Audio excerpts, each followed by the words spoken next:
کیا ہے حدیث رسول؟ قرآن میں اور حدیث میں فرق کیا ہے؟ قرآن کے الفاظ بھی اللہ کی جامعہ مسجد مکی میں سورۃ البقرہ کا بہترین پروگرام کیا گیا، جس میں مفتی سجاد صاحب نے بڑے اچھے انداز سے خطاب کیا اور تمام نمازی حضرات کو دین کے متعلق اچھے انداز سے بتایا۔ پروگرام کے بعد مفتی سجاد صاحب نے فاتحہ خوانی کی، اس کے بعد عائشہ پکوان سینٹر کی طرف سے بہترین کھانے کا انعقاد کیا گیا اور ساتھ ہی میٹھا خواجہ غریب نواز ہوٹل کی طرف سے رکھا گیا اور اس میں تمام نمازی حضرات نے بڑی خوشی کا اظہار کیا۔ کیا ہے حدیث رسول؟ قرآن میں اور حدیث میں فرق کیا ہے؟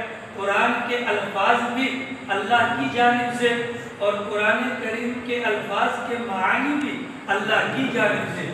حدیث پاک ان کا الفاظ پیغمبر کی زبان سے لیکن معنی اللہ کی جانب سے، لہذا جیسے قرآن پر ایمان ویسے ہی حدیث پر بھی ایمان کہ نبی اور ایمان والے دونوں کا شیوا ہوتا ہے۔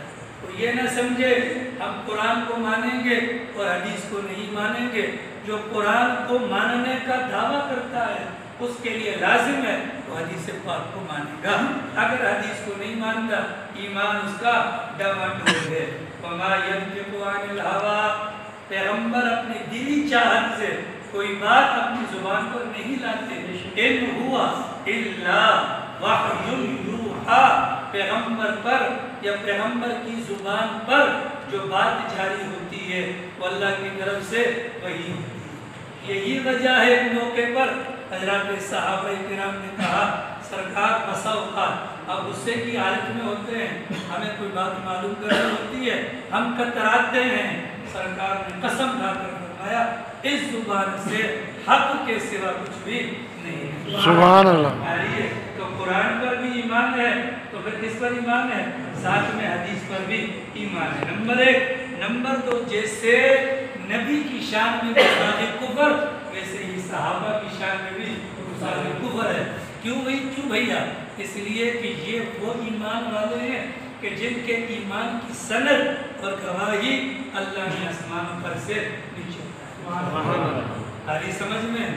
جی آمن الرسول بما انزل الیہ من ربہ والآمن الرسول، ایمان لایا بما اس چیز پر جو اتاری گئی اس کے رب کی طرف سے، والمؤمنون، اور اس بات پر ایمان والے بھی ایمان لائے۔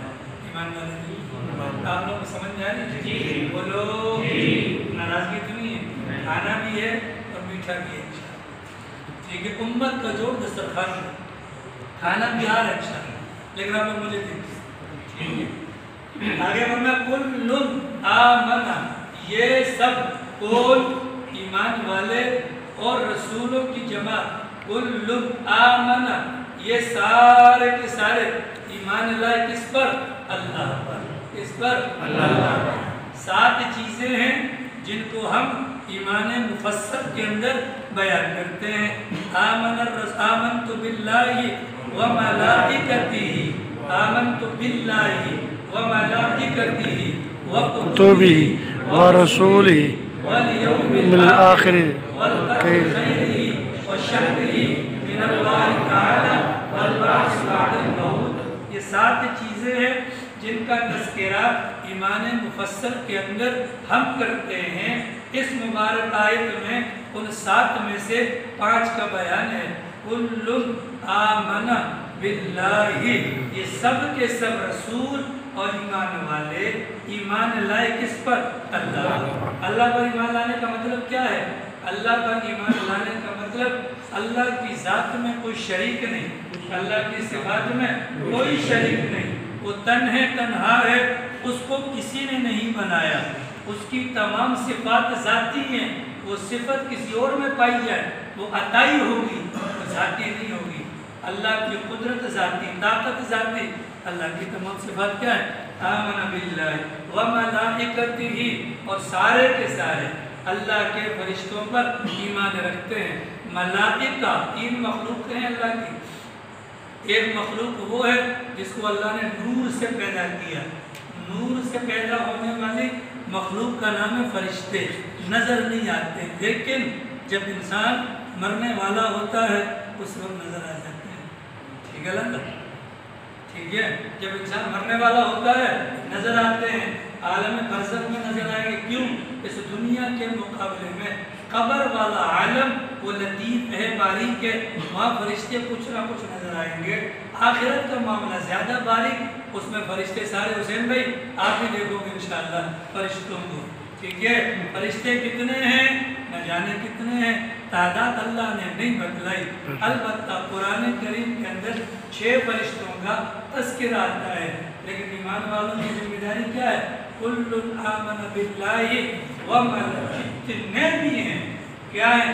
یہ دور سے ہونٹوں سے لے کر یہاں تک 22 فرشتے ہیں، ہر جوڑ پر 360 فرشتے ہیں۔ یہ کرامت کاتبین الگ ہیں، ڈیلی بیسس پر چینج ہونے والے الگ ہیں، راستوں میں ہماری حفاظت کرنے والے الگ ہیں، اور سب کے متعلق ہمارا ایمان ہے کہ وہ اللہ کی نورانی مخلوق ہے۔